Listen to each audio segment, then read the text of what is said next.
राम राम मेरे प्यारे विद्यार्थियों, स्वागत है आपका संजीव सर की केमिस्ट्री के अंदर।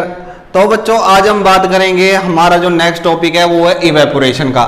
जो आज की वीडियो है हमारी स्टूडेंट्स इस लेस चैप्टर की जो लास्ट वीडियो रहेगी, क्योंकि इसके अंदर हमारा लगभग सारा का सारा चैप्टर कंप्लीट हो जाएगा स्टूडेंट्स। तो पहले लेक्चर के अंदर हमने मैटर के बारे में पढ़ा था, फिर हमने क्या पढ़ा, मैटर की स्टेट पढ़ी थी, और नेक्स्ट के अंदर हमने इफेक्ट ऑफ टेम्परेचर और प्रेशर पढ़ा था। तो आज बात आती है इवेपोरेशन। इवेपोरेशन होता क्या स्टूडेंट्स? जैसे आप देखते हो भाई, जो हमारे सॉलिड लिक्विड गैस है, अब solid liquid gas different states की क्या होती है, डिफरेंट काइनेटिक एनर्जी होती है स्टूडेंट्स। अब जैसे गैस है, गैस क्या होती है आपको पता है भी, जो गैस के मॉलिक्यूल है वो हमेशा क्या रहते हैं, वो कभी भी रेस्ट के ऊपर नहीं आते, ऑलवेज रिमेन इन मोशन के अंदर रहते हैं। जबकि जो थोड़ा लिक्विड है, लिक्विड के अंदर जो हमारी क्या होती है, जो लिक्विड के सरफेस के ऊपर जो पार्टिकल्स मौजूद होते हैं, उनकी काइनेटिक एनर्जी नीचे वाले जो हमारे पार्टिकल्स है उनके कंपैरिजन में काफी ज्यादा होती है। और सॉलिड के अंदर भी अपनी जो खुद की क्या है स्टूडेंट्स, काइनेटिक एनर्जी होती है, और यदि वो रेस्ट की फॉर्म है तो उसको हम पोटेंशियल एनर्जी बोलते हैं। तो सबसे पहले तो मैं बात करूंगा इवेपोरेशन की, तो इसकी डेफिनेशन लिख देते हैं। क्या कहते हैं इस डेफिनेशन के अंदर स्टूडेंट्स? तो देखिए भी क्या बोलेंगे इसको, the phenomena of changing of liquid, the phenomena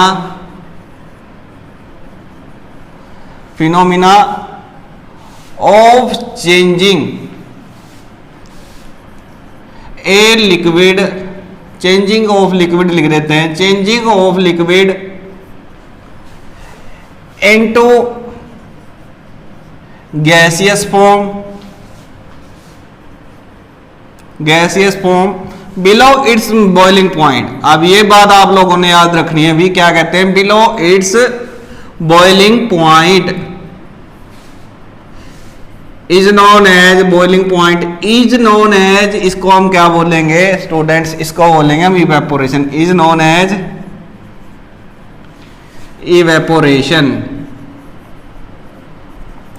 अब स्टूडेंट्स आप लोगों को समझ में आया होगा भी, जब हम बात करते थे भी, हम बॉइलिंग की बात करते थे, तो बॉइलिंग के अंदर क्या होता था, हमारा जो लिक्विड है वो क्या हो जाता था, गैस की फॉर्म के अंदर कन्वर्ट हो जाता था।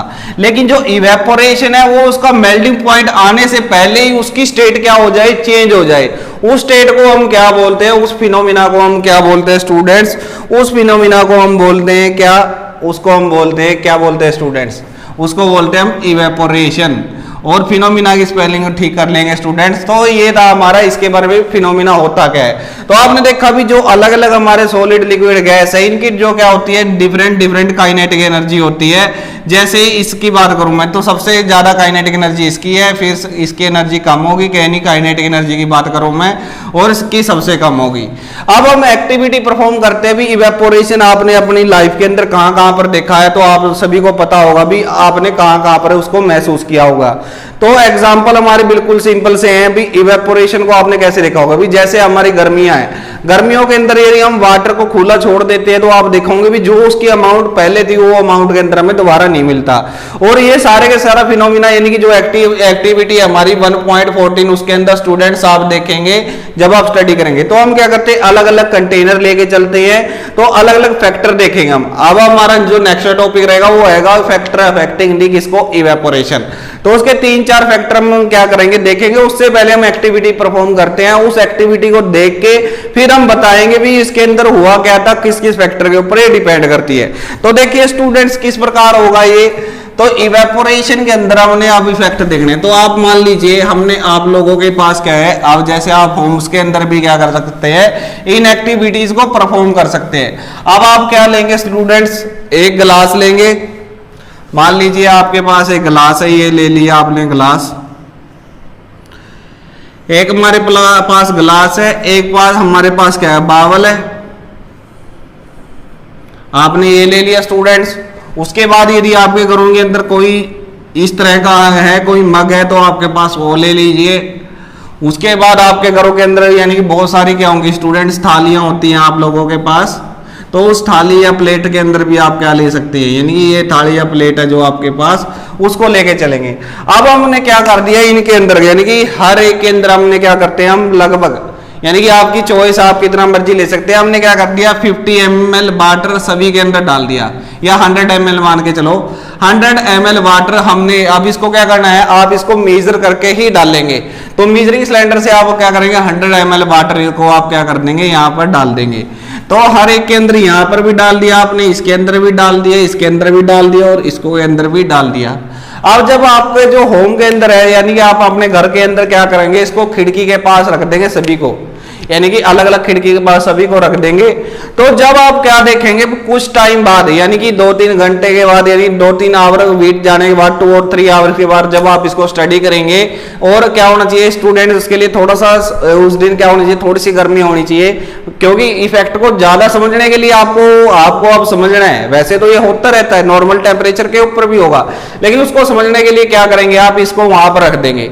तो जैसे इसके ऊपर क्या होता है स्टूडेंट्स, जैसे वाइंड चल रही है और साथ में क्या है, थोड़ी सी धूप भी है, तो क्या होगा, तो आप नोट करेंगे भी जिसका सरफेस एरिया मतलब जिसकी जो क्या था साइज, कितना जितना ज्यादा पतला है, ऊपर का जो सरफेस एरिया जिसका ज्यादा कम होगा, जितना ज्यादा कम होगा, यानी कि मैं बात करूं सरफेस एरिया क्या होगा, सरफेस एरिया का मतलब क्या होता है स्टूडेंट्स, ऊपर की बात करते हैं हम इसकी।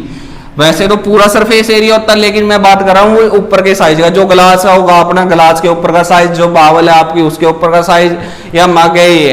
अब इनका जो साइज है वो डिफरेंट होना चाहिए स्टूडेंट्स। अब क्या होगा, जो सरफेस एरिया जिसका क्या होगा, जिसका लार्जर होगा ना, उसके अंदर क्या होगा, rate of evaporation. Rate of evaporation का मतलब क्या होगा स्टूडेंट्स, जो हमारा वाटर के अंदर चेंज हो रहा था ना, जो वाटर से गैस के अंदर, यानी लिक्विड से किसके अंदर ज्यादा, गैस के अंदर होगा, वो क्या होगा, कम होगा। यदि जितना ज्यादा सरफेस एरिया ज्यादा है तो इवेपोरेशन क्या होगा, rate of evaporation is larger होगा, यानी कि हाइयर होगा। यदि हमारा क्या है, सरफेस एरिया कम है तो क्या होगा, कम होगा। अब आपने क्या किया, जैसे आपने 3-4 घंटे के बाद आप क्या करते हो, आपने उनको देखा, अब जो अमाउंट ऑफ वाटर है सबसे कम इसके अंदर रह जाएगी, यानी कि जो हमारी ये क्या थी, जो भी प्लेट ये था, इसके अंदर लेस अमाउंट आएगी, यानी कि वेरी लेस आएगी। यहां पर लिख देता हूं भी वेरी लेस। उसके बाद आप देखेंगे यदि इसका सरफेस एरिया ज्यादा था तो क्या होगा, इसके अंदर लेस अमाउंट होगी, ठीक है। और सबसे ज्यादा हाइयर किसके अंदर होगी, इसके अंदर होगी। और ये क्या होगी, थोड़ी सी लो हाइयर होगी, यानी कि यह लिख दें मच हाइयर। इसके अंदर वाटर है उतने का उतना ही रहेगा, लेकिन इसके अंदर क्या हो जाएगा, हाइयर रहेगा, मतलब कम हो जाएगा। यानी कि मैं रैंक वाइज कहूं तो क्या होगा, सबसे ज्यादा वाटर इसके अंदर से रिमूव होगा।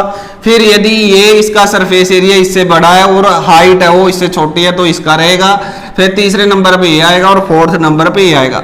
अब इसका कारण क्या था स्टूडेंट्स, कारण यही था, यहाँ एक्टिविटी को देख के आपको क्या क्या चीज पता लगेंगी। यदि वो वाइंड डे था, मैंने एक बार बताई थी, यदि वाइंड डे है या टेम्परेचर उस दिन का ज्यादा है या फिर क्या है इसका सरफेस एरिया ज्यादा है, तो इन चीजों के बाद हम क्या करते हैं, रिजल्ट के ऊपर आते हैं। भाई इनके अंदर ऐसा क्या क्या चेंजेस हुआ भी, यहाँ पर जो अमाउंट है वाटर की किसी के अंदर कम आ रही है, यानी कि जो 100 लेके चले थे, मान लीजिए इसके अंदर क्या आई, इसके अंदर 80 ml आएगी, तो इसके अंदर क्या होगा, इसके अंदर हो सकता है कितनी हो जाए, 83 कह देता हूं मैं ml है, मतलब वहां से जो 17 है यहाँ से 20 ml क्या हो गया, इवेपोरेट हो गया। यहाँ पर हम बात करें तो मान लेते हैं 87 है और यहाँ मान लेते हैं 90 है, तो इसका मतलब जो अमाउंट आप लेके चले थे वो अमाउंट नहीं आएगी या अमाउंट इससे कम आएगी। तो मैं अंदाजा ले रहा हूँ स्टूडेंट्स, आप वहां पर माप कर देखोगे ना, मीजर करके देखोगे यहाँ पर, तो आप लोगों को पता लग जाएगा भी किसके अंदर कम ज्यादा इवेपोरेशन हुई है, किसके अंदर कम हुई है। तो जैसे ये है, इसके अंदर आप देखोगे भी यहाँ पर सबसे ज्यादा इवेपोरेशन इसके अंदर होगी, सबसे कम वॉल्यूम इसका आएगा, फिर इसका, फिर इसका, फिर इसका। आप अलग अलग साइज के आप अपने घरों के अंदर टम्बलर ले सकते हो, यानी कि अलग अलग प्रकार की चीजें ले सकते हो और उसके ऊपर आप करके परफॉर्म करके देख सकते हो। और एक क्या है, आपने क्या कर दिया, फ्लोर के ऊपर बिछा दिया, यानी कि वहां पर इवेपोरेशन इनके टेम्परेचर में भी बहुत ज्यादा हायर रेट के अंदर होगा। तो हम बात करें भी इंक्रीज इन सरफेस एरिया, तो हमारे फैक्टर अफेक्टिंग दी इवेपोरेशन को पढ़ते हैं हम, और उसके बारे में आप लोगों ने ध्यान से समझना है भी हम बताना क्या चाह रहे हैं। तो क्या है, हमारा नेक्स्ट टॉपिक है फैक्टर अफेक्टिंग दी, और उसकी एक्टिविटी हमने पहले ही परफॉर्म कर ली स्टूडेंट्स। तो देखिए क्या है नेक्स्ट टॉपिक, फैक्टर्स अफेक्टिंग, किसको अफेक्ट करेंगे, अफेक्टिंग दी, फैक्टर्स अफेक्टिंग दी इवेपोरेशन। तो सबसे पहला मेरा पॉइंट कौन सा आएगा स्टूडेंट्स, आप लोगों को पता ही है वो कौन सा पॉइंट होगा, उसकी बात कर रहा था मैं, सरफेस एरिया की। अब सरफेस एरिया आप लोगों को पता ही है, सरफेस एरिया के अंदर हमने क्या चीज बताई थी, सरफेस एरिया, यानी जिसका ज्यादा सरफेस एरिया जिसका ज्यादा होगा स्टूडेंट्स, उसी के अंदर क्या होगा, रेट ऑफ इवेपोरेशन हाइयर होगा। कैसे बता रहे हैं भाई, एक आपके पास क्या है, एक प्लेट है और एक आपके पास क्या है, ग्लास है, एक आपके पास वोवल है। तो आप देखेंगे भी जो क्या है, एयर है वो ज्यादा, यानी कि जो टेम्परेचर है वो धूप क्या पड़ेगी, पूरे सरफेस के ऊपर पड़ती है ना।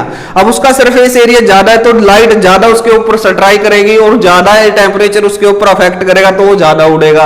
अब जिसका सरफेस एरिया थोड़ा कम है तो लाइट कम डलेगी उसके अंदर, क्योंकि अब देखो अमाउंट तो हमने 100 ml ही ली है, अब 100 ml ऐसे बिछा रखा है तो उसने ज्यादा सरफेस एरिया लिया है, फिर उसको थोड़ा कम कर दिया तो थोड़ा कम सरफेस एरिया होगा, और उसको बिल्कुल क्लोज कर दिया तो उसका सरफेस एरिया डिक्रीज हो जाता है।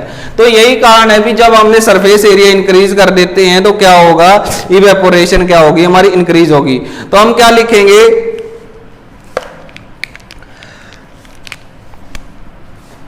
The rate of evaporation increase, rate of evaporation increase as increase in, increase का मतलब क्या होता है बच्चों, ज्यादा होना, increase in surface area, बस इतनी सी बात आप लोगों ने याद रखनी है।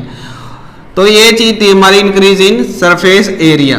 तो सेकंड, अब हमारा जो सेकंड फैक्टर होगा स्टूडेंट्स उसकी बात करते हैं। अब उसके अंदर होगा इंक्रीज इन टेम्परेचर, यानी कि जो हमारा सेकंड है उसकी बात करें हम क्या, किसकी, राइज इन टेम्परेचर या इंक्रीज इन टेम्परेचर। अब इसके अंदर आप क्या देखेंगे स्टूडेंट्स, इसके अंदर आप लोगों ने देखना है भी क्या होगा। अब जैसे जैसे टेम्परेचर इंक्रीज होगा, अब सरफेस एरिया उस चीज का ज्यादा है, अब आप मान लीजिए आज टेम्परेचर कम है, अब या फिर हम सिंपल सी बात करें भी, वैसे रूम टेम्परेचर हमारा कितना है, जैसे हम घरों की बात करें हमारा टेम्परेचर कितना 25 डिग्री सेल्सियस है। यदि मैं क्या कर दूं, मैं उसको क्या कर दूं, हीट दे दूं, यानी कि उसको हम फायर के नीचे ऊपर रख दे तो क्या हो जाएगा, मान लीजिए 50 डिग्री सेल्सियस होगा, तो इवेपोरेशन किसके अंदर ज्यादा होगी, इसके अंदर ज्यादा होगी ना, इसके अंदर कम होगी। तो वही बात है, एज द टेम्परेचर इंक्रीज, हम बात करें भी as temperature increases, increase the rate of evaporation also increase, the rate of evaporation also increase, rate of evaporation also increase, rate of evaporation also increase करेगी स्टूडेंट्स। तो ये चीज आप लोगों ने ध्यान में रखनी है। तो ये था हमारा सेकंड पॉइंट। वैसे ही बात करें भी, अब दोनों चीजों को मिला के हम बात करें भी दोनों चीजें क्या है, ज्यादा सरफेस एरिया ज्यादा, इंक्रीज इन टेम्परेचर भी ज्यादा है, तो फैक्टर हमारा क्या हो जाता है, और भी ज्यादा फास्ट हो जाएगा। फिर अभी स्टूडेंट्स डिक्रीज इन ह्यूमिडिटी। अब ये ह्यूमिडिटी क्या होता है, आप लोग सुनते हैं भी हवा के अंदर नमी है, ह्यूमिडिटी बोलते हैं हम। तो क्या होता है, water vapour present in air, उसको हम क्या बोलते हैं, ह्यूमिडिटी बोलते हैं स्टूडेंट्स। तो पहले हम क्या करते हैं, यदि ह्यूमिडिटी डिक्रीज हो जाए, जैसे मैं बात करता हूं भी ह्यूमिडिटी,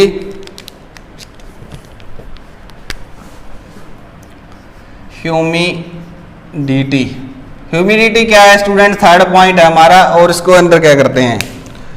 अब पहले तो ह्यूमिडिटी की डेफिनेशन दे देते हैं, क्या कहेंगे इसके बारे में, the amount of water present in, किसके अंदर students, in air, is known as humidity. यदि हवा के अंदर क्या है स्टूडेंट, यदि हवा के अंदर नमी है या ह्यूमिडिटी है एयर के अंदर, तो हमारा रेट ऑफ इवेपोरेशन है वो कम होगा। तो यदि क्या हम बात करें भाई, क्या होता है, as humidity decrease in humidity, decrease in humidity, इसका मतलब क्या होगा, यदि हवा के अंदर नमी कम हो जाए, ह्यूमिडिटी कम हो जाए, तो इसका मतलब यदि आप मान लीजिए भाई हवा के अंदर पहले ही वाटर वेपर प्रेजेंट है, तो वो सरफेस से टकरा के उस वाटर को क्यों लेके जाएगा। और यदि हवा के अंदर वाटर वेपर प्रेजेंट ही नहीं है तो क्या करेगा, वो जो सरफेस होगा कहीं भी उससे टकरा के वहां से वाटर वेपर लेने की कोशिश करेगा। तो हम क्या कहेंगे, as decrease in humidity the rate of evaporation increase. तो क्या कहेंगे, the rate of evaporation increase. तो ये बात भी आप लोगों ने याद रखनी है। यानी कि बहुत आसान चीजें हैं जो आप लोगों ने पहले पढ़ चुके हैं या आपके क्वेश्चन की फॉर्म में पहले आ भी चुके होंगे। तो ये चीज थी। लास्ट है हमारा students increase in wind speed. अब हवा की बात करें हम, increase in wind speed. Fourth factor है हमारा बच्चों, यदि हवा क्या हो जाए, तेज हो जाए, जैसे हम क्लॉथिस के एग्जाम्पल भी लेंगे, सब कुछ एग्जाम्पल लेंगे, इसके बाद इन्हीं 4 फैक्टर के ऊपर हम बात करेंगे स्टूडेंट्स। तो देखिए भी क्या होगा, अब इसकी बात करें भी इंक्रीज इन वाइंड स्पीड। अब क्या करेंगे भी, as wind speed increases the rate of evaporation also increase the rate of evaporation increase. अब यहां पर मैं क्या बताना चाह रहा हूं स्टूडेंट्स, तो आप देखते हैं भी जिस दिन क्या हो रही है, वैसे तो यहीं से समझिए भाई क्या होगा, जैसे क्या हो रहा है वाइंड की स्पीड इंक्रीज हो रही है स्टूडेंट्स, वैसे वैसे क्या होगा, जो इवेपोरेशन है वो हमारा इंक्रीज होगा। अब बात कीजिए हम क्या करते हैं, जिस दिन हवाएं तेज चल रही हैं उस दिन हम क्लॉथ यदि सुखा दें तो क्या होंगे, जल्दी सूखेंगे। क्यों सूखेंगे, क्योंकि जब वाइंड उसके ऊपर स्ट्राइक करेगी तो वो क्या अपने साथ क्या लेके जाएगी, वाटर वेपर को वहां से वाटर वेपर को वहां से लेकर चले जाएगी, और वाटर को लेके चली गई तो इसका मतलब इवेपोरेशन हो गया, इवेपोरेशन हमारा फास्ट हो जाता है। फिर मैं बात करूं भी ह्यूमिडिटी की, यदि हवा के अंदर नमी नहीं है तो वो हमारे क्या होती है भी, जैसे हमारे क्लॉथीज हैं उनके ऊपर स्ट्राइक करेंगे तो वहां से ही वाटर वेपर ले जाएंगे। और यदि हम बात करें भी जिस दिन टेम्परेचर हाई है, हमारा दूसरा पॉइंट था भी टेम्परेचर यदि हाई हो जाए, यदि गर्मी ज्यादा हो जाए तो आपको पता है अब सर्दियों में कपड़े लेट सूखते हैं, हमारे क्लॉथीज है जब हम वॉश करके उनको ड्राई करते हैं तो वो सर्दियों के अंदर तो काफी टाइम लग जाता है, और गर्मियों के अंदर आप देखते हो भी कुछ ही टाइम के अंदर यानी 1 और 2 आवर के अंदर तो हमारे क्लॉथीज वगैरह सूख जाते हैं। तो इसका मतलब क्या है स्टूडेंट्स, जैसे जैसे टेम्परेचर इंक्रीज होता है तो रेट ऑफ इवेपोरेशन इंक्रीज हो जाता है, जिसके कारण जो क्लॉथ के अंदर वाटर प्रेजेंट था वो हमारा हवा के साथ या टेम्परेचर के कारण या स्पीड के कारण वो क्या हो जाता है, वहां से चला जाता है। तो ये सारे के सारे कारण थे। अब आपने देखा होगा भी जब हम क्या कर देते हैं, इवेपोरेशन है वो क्या करती है, हमें कूलिंग देती है। अब जैसे हम बात करें भी, किसकी बात करें, हम पहले बात कर लेते हैं परस्पायर की। जैसे हम क्या करते हैं भी, हमारी बॉडी क्या करती है, पसीना निकालती है। अब उस पसीने के बाद जैसे ही हम क्या करते हैं, किसी फैन के नीचे चले जाते हैं तो क्या होगा स्टूडेंट्स, वहां पर क्या हो जाता है, वहां पर हमें क्या लगती है, ठंड लगने लग जाती है, और ये क्या है, परस्पायर। इसका मतलब क्या होता है स्टूडेंट्स, वैसे तो आप सुनते हैं भी स्वेट का मतलब क्या होता है, पसीना होता है, लेकिन इस प्रोसेस का मतलब क्या है भी, पसीना निकलना। जैसे हमारी बॉडी क्या करती है, हम हार्ड वर्क कर लेते हैं गर्मियों के अंदर, या वैसे ही हमें क्या हो जाता है, हमारी बॉडी परस्पायर करने लग जाती है, हमारी बॉडी से पसीना निकलने लग जाता है। जैसे ही एयर उसके साथ टकराती है तो क्या होता है स्टूडेंट, उस टाइम क्या होता है, जैसे एयर उसके साथ टकराई तो वो क्या हो जाती है, उसकी लेटेंट हीट और वेपोराइजेशन लेके वहां से उड़ जाती है, और जिसके कारण जो हमारी बॉडी की हीट है वहां से क्या होगी, बॉडी से हीट क्या होगी, निकल गई। अब बॉडी से हीट जो निकली तो हमें क्या होगा, कूलिंग होती है स्टूडेंट्स। तो यही कारण होता है हमारा भाई, जब क्या होता है हम परस्पायर करते हैं, जैसे ही हमारी बॉडी के ऊपर जो एयर है वो स्ट्राइक होती है तो वो क्या करके चली जाती है, वो हमारी जो बॉडी की एनर्जी थी उसको भी साथ में लेकर चली जाती है। नहीं, लेटेंट हीट ऑफ वेपोराइजेशन की बात कर रहा हूं, लिक्विड की फॉर्म के अंदर वहां से वाटर वेपर बनकर उड़ जाता है, और इसीलिए हमें क्या लगता है, ठंड लगती है। या फिर हम बात करें भी, यदि हमारी बॉडी के ऊपर क्या हो जाए, या हमारी फिंगर्स के ऊपर या हमारी पाम के ऊपर, हथेली के ऊपर क्या हो जाए, इथेनॉल या एसीटोन डल जाए। अब जैसे ही ये डल जाते हैं तो स्टूडेंट्स क्या होते हैं, ये क्या होते हैं, वेपर फेज में इजिली आ जाते हैं। यानी कि आप कुछ सेकंड के लिए या कुछ मिनट के लिए ऐसे कर लोगे, यदि आपके ऊपर कुछ ड्रॉप्स या इसके किसके एसीटोन या इथेनॉल के आपकी बॉडी के ऊपर या आपकी पाम के ऊपर हैं, तो क्या हो जाएगा, जैसे आप ऐसे करके रखोगे तो आपको ठंड महसूस होगी, यानी कूलिंग एब्जॉर्ब होगी। वो कूलिंग किस कारण होती है, क्योंकि जो हमारी बॉडी की क्या थी, हीट थी, वो हीट क्या कर रहा है, वो एब्जॉर्ब कर रहा है, और एब्जॉर्ब करने के बाद क्या हो रहा है, वेपर की फॉर्म में जा रहा है। जैसे ही वो वेपर की फॉर्म में जाता है तो कूलिंग होती है स्टूडेंट्स, यानी कि किसी भी सरफेस के ऊपर से यदि वाटर वेपर क्या हो रहे हैं, उड़ रहे हैं, यानी कि यहाँ से जा रहे हैं, तो इसका मतलब क्या हो रहा है, वहां पर कूलिंग एब्जॉर्ब हो रही है, लेटेंट हीट और वेपराइजेशन को वो अपने साथ लेकर वहां से भाग रहा है, तो इसको हम क्या बोलते हैं, उसको बोलते हैं कूलिंग एब्जॉर्ब होती है स्टूडेंट्स। तो ये चीज भी हमारा उसका ही एग्जांपल था।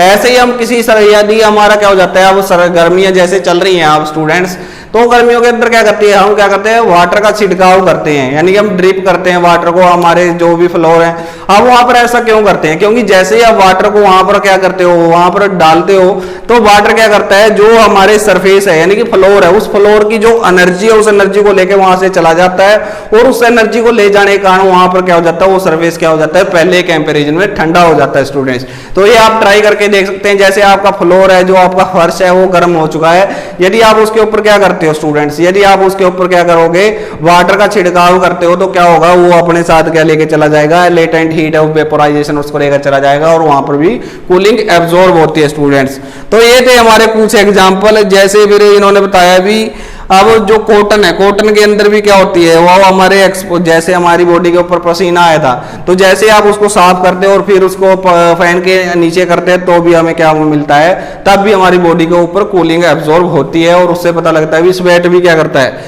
अब यदि कॉटन वो क्या हो जाती है, वेट हो जाती है, इसका मतलब हमारी बॉडी से स्वेट निकल रहा था, पसीना निकल रहा था। तो ये चीज थी हमारा किसके बारे में, जो हमारा सर्फ उसके क्या रहे इफेक्ट से। अब हम बात करते हैं स्टूडेंट्स किसकी, अब मैं बात करूंगा प्लाज्मा और बोस आइंस्टीन कंडेंसेट की। यानी कि हमने जो क्या करी थी, मैटर की 5 स्टेट पढ़ी थी। 5 स्टेट में से जो हमारी क्या थी, पहली थी हमारी कौन सी, सॉलिड। आप लोगों को पता ही है भी, जिसका डेफिनेट मास है, डेफिनेट वॉल्यूम है, डेफिनेट शेप है। फिर लिक्विड था भी, जिसका डेफिनेट मास है लेकिन डेफिनेट क्या है, वॉल्यूम, डेफिनेट वॉल्यूम है लेकिन डेफिनेट शेप नहीं है इसकी, या साइज नहीं है। थर्ड था हमारा, इसके पास कुछ नहीं होता और ये गैस है, लेकिन इसके पास मास जरूर होता है, लेकिन वो उसको लोअर लेवल के ऊपर काउंट किया जाता है। फिर हमारी फोर्थ आई थी स्टूडेंट्स प्लाज्मा, और लास्ट थी हमारी कौन सी, बोस आइंस्टीन कंडेंसेट, BSE भी बोला है, बोस आइंस्टीन कंडेंसेट।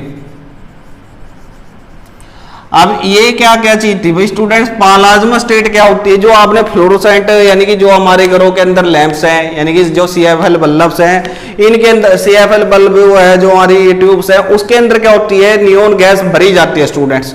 अब वो नियोन गैस क्या होती है, उसके साथ फ्लोरोसेंट मटेरियल होते हैं, और वो जो ऐसी स्टेज आ जाती है जिसके अंदर वो आयनाइज गैस की फॉर्म के अंदर आ जाता है, तो उसको हम क्या बोलते हैं, उसको हम बोलते हैं प्लाज्मा स्टेट। क्या कह रहा हूं मैं भी, जो हमारे ये क्या था, ये सुपर एनर्जेटिक और सुपर क्या, ये हमारी जो प्लाज्मा स्टेट है स्टूडेंट्स, ये सुपर एनर्जेटिक और सुपर एक्साइटेड पार्टिकल्स होते हैं इसके अंदर।